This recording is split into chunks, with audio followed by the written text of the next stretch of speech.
Welcome back to Friday Night Frenzy. I'm Joe Zone. Well, I'm sure you've heard the phrase, maybe you have for sure anyway, hard-hitting New Britain.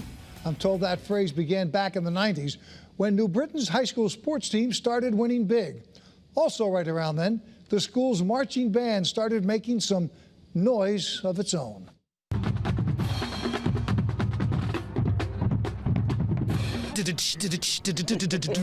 Randy Brochu was the bass drummer for the Hurricane Marching Band from 95 to 99.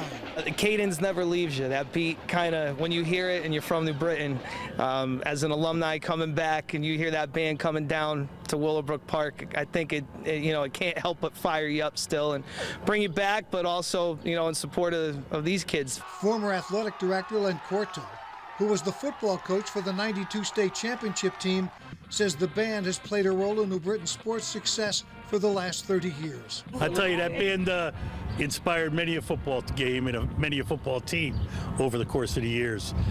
They've been number one in the state, playing at Giant Stadium, traveling all over the place, playing in Disney World.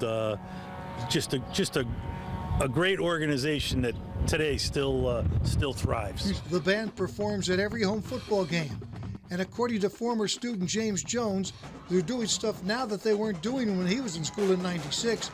The band calls it the Rip. The Rip is at halftime. They come and they just kind of get loose with the drums under the bleachers, and you kind of feel the rumble if you're up there. For New Britain's new athletic director, the Hurricane Marching Band is a source of pride for the school and for the town. To people that know New Britain, and one of the first things they'll say is, "Oh, you have a great high school band," and people recognize that and they remember it for years. So it's just a great tradition that we have here, and they're keeping it going this year. I know they still are. I know we were very fired up for football game nights and basketball nights, just to really be there for New Britain and the community and our classmates. The New Britain High School Hurricane Marching Band, along with the high-kicking Canuts, a tradition that began at sporting events more than 30 years ago and continues today as a must-see anytime they perform.